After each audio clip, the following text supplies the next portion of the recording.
8वीं से 13वीं शताब्दी तक इस्लामिक दुनिया ने अभूतपूर्व बौद्धिक और सांस्कृतिक उत्थान का अनुभव किया। यह काल, जिसे इस्लामिक स्वर्ण युग के रूप में जाना जाता है, अत्यधिक रचनात्मकता, जिज्ञासा और खोज का समय था। स्पेन से भारत तक फैला इस्लामिक साम्राज्य दुनिया भर के विद्वानों, कलाकारों और विचारकों को आकर्षित करते हुए ज्ञान का प्रकाश स्तंभ बन गया। इस युग में जांच की उल्लेखनीय भावना और ज्ञान की प्यास देखी गई। सीखने को एक महान प्रयास माना जाता था, जिसे शासकों द्वारा प्रोत्साहित किया जाता था और जीवन के सभी क्षेत्रों के लोगों द्वारा अपनाया जाता था। ज्ञान के लिए इस सामूहिक जुनून ने इस्लामिक दुनिया को वैज्ञानिक, दार्शनिक और कलात्मक प्रगति में सबसे आगे पहुंचाया। इस्लामिक स्वर्ण युग केवल पिछले ज्ञान को संरक्षित करने का काल नहीं था, बल्कि उस पर निर्माण करने और उसके क्षितिज का विस्तार करने का भी था। यह मानव जिज्ञासा और सहयोग की शक्ति का प्रमाण था, जहां विविध पृष्ठभूमि और धर्मों के विद्वान मानव समझ की सीमाओं को आगे बढ़ाने के लिए एक साथ आए।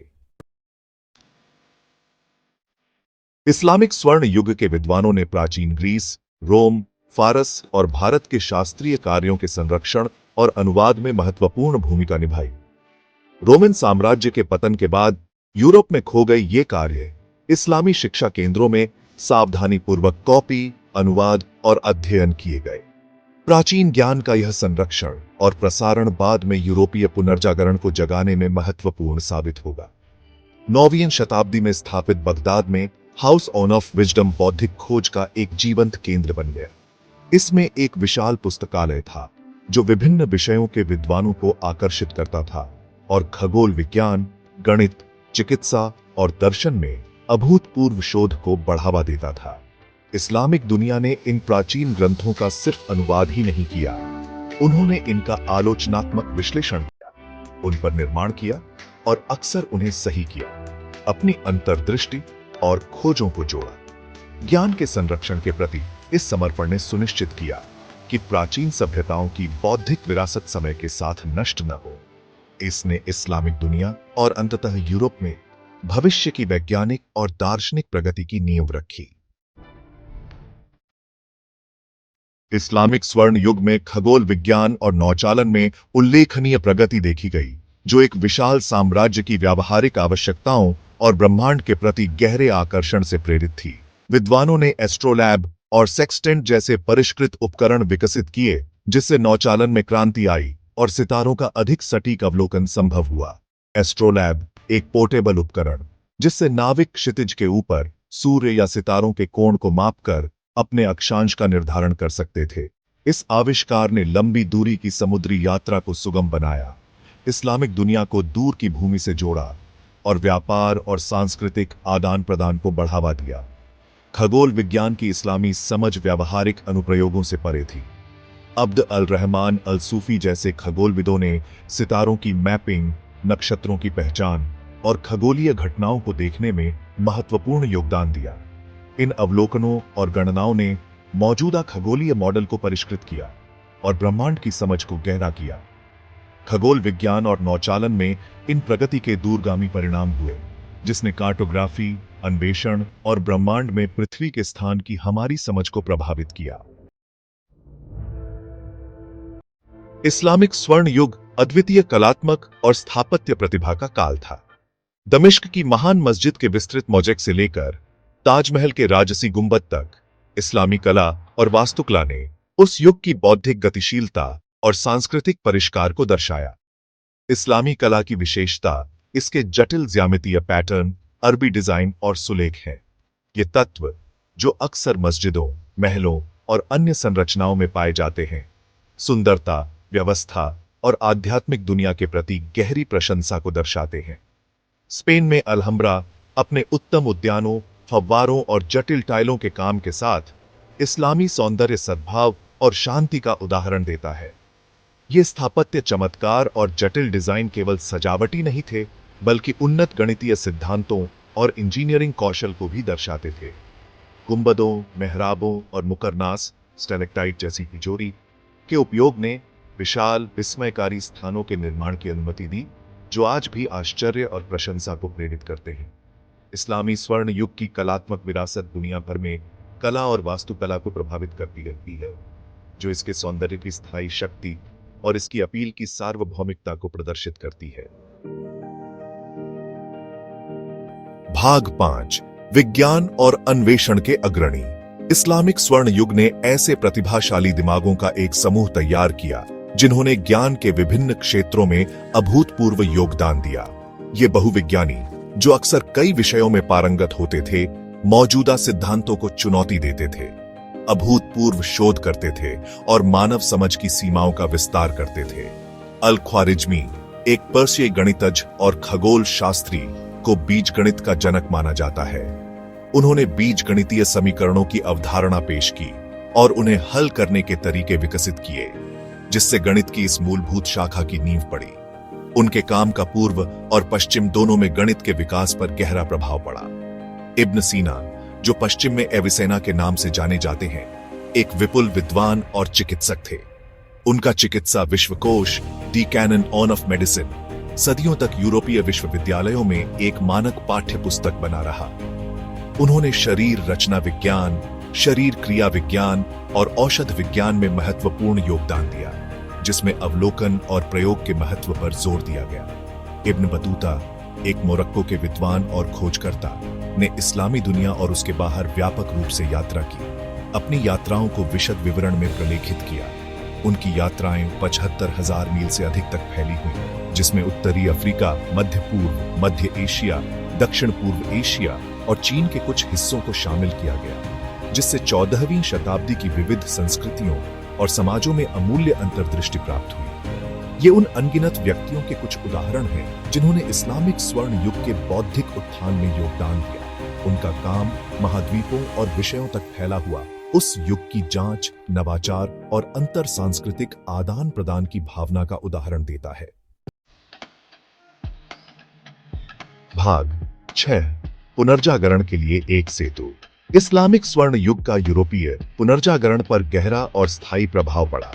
इस्लामी दुनिया से यूरोप में ज्ञान का प्रसारण, अरबी ग्रंथों के अनुवादों और मुस्लिम नियंत्रित स्पेन में विश्वविद्यालयों की स्थापना के माध्यम से यूरोप के बौद्धिक और सांस्कृतिक परिवर्तन को जगाने में महत्वपूर्ण भूमिका निभाई। यूरोपीय विद्वान दर्शन, गणित, खगोल विज्ञान और चिकित्सा पर अरबी ग्रंथों का अध्ययन करने के लिए स्पेन में इस्लामी शिक्षा केंद्रों जैसे टोलेडो और कॉर्डोबा में आते थे। इन अनुवादों ने यूरोपीय लोगों को प्राचीन यूनानी विद्वानों के कार्यों के साथ साथ इस्लामी विचारकों के मूल योगदान से परिचित कराया। शून्य की अवधारणा के साथ अरबी अंकों की शुरुआत ने यूरोप में गणित में क्रांति लाई। इसने गणनाओं को सरल बनाया और अधिक उन्नत गणितीय अवधारणाओं के विकास का मार्ग प्रशस्त किया। इसी तरह इस्लामी विद्वानों द्वारा संरक्षित और अनुवादित यूनानी दार्शनिक कार्यों की पुनर्खोज ने यूरोप में दार्शनिक जांच और बहस को प्रेरित किया।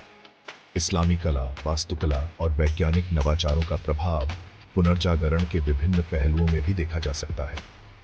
कला में ज्यामितीय पैटर्न के उपयोग से लेकर नए नौवहन उपकरणों के विकास तक इस्लामी स्वर्ण युग की विरासत ने यूरोपीय संस्कृति और विचार पर एक अमिट छाप छोड़ी। इस्लामी स्वर्ण युग ने प्राचीन सभ्यताओं और यूरोपीय पुनर्जागरण के बीच एक सेतु के रूप में काम किया, ज्ञान का प्रसारण किया, बौद्धिक जिज्ञासा को बढ़ावा दिया और अंततः आधुनिक दुनिया को आकार देने में योगदान दिया। भाग 7 ब्रह्मांड की भाषा, स्वर्ण युग में गणित। इस्लामिक स्वर्ण युग के दौरान गणित का विकास हुआ, जिसने बीज गणित, त्रिकोणमिति और ज्यामिति में महत्वपूर्ण योगदान दिया। इस्लामी गणितज्ञों ने न केवल प्राचीन ज्ञान को संरक्षित और विस्तारित किया, बल्कि नई अवधारणाओं और तकनीकों को भी पेश किया जो गणित के भविष्य को आकार देंगे। बीजगणित पर अल ख्वारिज्मी के अभूतपूर्व कार्य ने गणितीय समस्याओं को हल करने के लिए समीकरणों के व्यवस्थित उपयोग की शुरुआत की। उन्होंने रैखिक और द्विघात समीकरणों को हल करने के तरीके विकसित किए, जिससे गणित की इस मूलभूत शाखा की नींव पड़ी। बीजगणित शब्द ही उनकी प्रभावशाली पुस्तक किताब अल जबर व अल मुकाबला के शीर्षक से लिया गया है। इस्लामी गणितज्ञों ने त्रिकोणमिति में भी महत्वपूर्ण योगदान दिया, नए कार्यों और तालिकाओं का विकास किया, जिससे खगोलीय गणनाएं सरल हो गईं। उन्होंने साइन, कोसाइन और स्पर्शरेखा की अवधारणाओं को पेश किया, जिससे त्रिभुजों और उनके संबंधों के अध्ययन को परिष्कृत किया गया। ये प्रगति नौचालन, खगोल विज्ञान और अधिक सटीक मानचित्रों के विकास के लिए महत्वपूर्ण थी। भारत से दशमलव प्रणाली और शून्य की अवधारणा की शुरुआत इस्लामी गणितज्ञों का एक और महत्वपूर्ण योगदान था।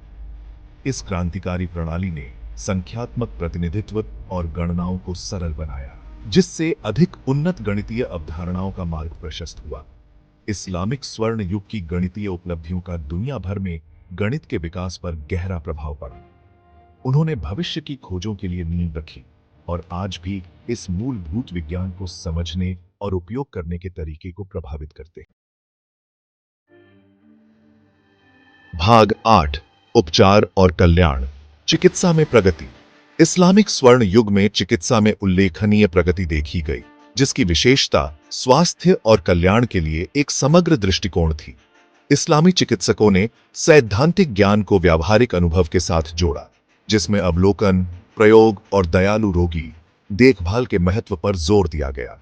पूरी इस्लामिक दुनिया में बीमारिस्तान के नाम से जाने जाने वाले अस्पताल स्थापित किए गए, जो जीवन के सभी क्षेत्रों के लोगों को मुफ्त चिकित्सा प्रदान करते थे।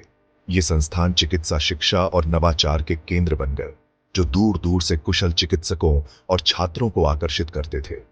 चिकित्सकों ने कठोर प्रशिक्षण प्राप्त किया, चिकित्सा ग्रंथों का अध्ययन किया, अनुभवी चिकित्सकों का अवलोकन किया और नैदानिक परीक्षाएं की। इस्लामी चिकित्सकों ने विभिन्न चिकित्सा विशिष्टताओं में महत्वपूर्ण योगदान दिया, जिसमें शल्य चिकित्सा, नेत्र विज्ञान और औषध विज्ञान शामिल हैं। उन्होंने परिष्कृत शल्य चिकित्सा उपकरण विकसित किए, जटिल प्रक्रियाएं की और विस्तृत चिकित्सा ग्रंथों में अपने निष्कर्षों का दस्तावेजीकरण किया। एक प्रसिद्ध विद्वान इब्न अल-हैथम ने प्रकाशिकी और दृश्य धारणा में अभूतपूर्व खोजें की, जिससे चश्मे के विकास की नींव पड़ी। इस्लामी चिकित्सा के सबसे महत्वपूर्ण योगदानों में से एक स्वच्छता और एंटीसेप्टिक प्रथाओं पर जोर था। सर्जनों ने अपने उपकरणों को निष्फल किया, घावों को साफ करने के लिए एंटीसेप्टिक्स का इस्तेमाल किया और संक्रमण के प्रसार को रोकने में हाथ धोने के महत्व को समझा। अपने समय से सदियों आगे इन प्रथाओं ने अनगिनत लोगों की जान बचाई और सार्वजनिक स्वास्थ्य के समग्र सुधार में योगदान दिया। इस्लामी चिकित्सा की विरासत विशाल और स्थायी है। समग्र देखभाल, वैज्ञानिक जांच और दयालु उपचार पर इसका जोर दुनिया भर में चिकित्सा चिकित्सकों और शोधकर्ताओं को प्रेरित करता रहता है। हमें उन कालातीत सिद्धांतों की याद दिलाता है जो प्रभावी स्वास्थ्य सेवा को रेखांकित करते हैं। भाग 9, इस्लामी स्वर्ण युग की स्थायी विरासत। 5 शताब्दियों से अधिक तक फैला इस्लामिक स्वर्ण युग मानव जिज्ञासा, सहयोग और ज्ञान की खोज की शक्ति का प्रमाण है। अभूतपूर्व बौद्धिक और सांस्कृतिक उत्थान के इस युग ने दुनिया पर एक अमिट छाप छोड़ी, जिसने कला, वास्तुकला, विज्ञान, चिकित्सा और अनगिनत अन्य क्षेत्रों को आकार दिया। इस्लामी स्वर्ण युग हमें याद दिलाता है कि ज्ञान भौगोलिक सीमाओं और सांस्कृतिक मतभेदों से परे है। यह पिछली सभ्यताओं की बौद्धिक विरासत को संरक्षित करने और उस पर निर्माण करने, जांच की भावना को बढ़ावा देने और विविध संस्कृतियों के योगदान को अपनाने के महत्व पर प्रकाश डालता है। इस युग के दौरान हुई प्रगति आज भी हमारे जीवन को प्रभावित करती है। हमारे तकनीकी नवाचारों को रेखांकित करने वाले गणितीय सिद्धांतों से लेकर हमारे स्वास्थ्य की रक्षा करने वाली चिकित्सा पद्धतियों तक, इस्लामिक स्वर्ण युग की विरासत हमारी आधुनिक दुनिया के ताने बाने में बुनी गई है। यह हमारी जिम्मेदारी है कि हम ज्ञानोदय के इस युग को याद रखें और उसका उत्सव मनाएं।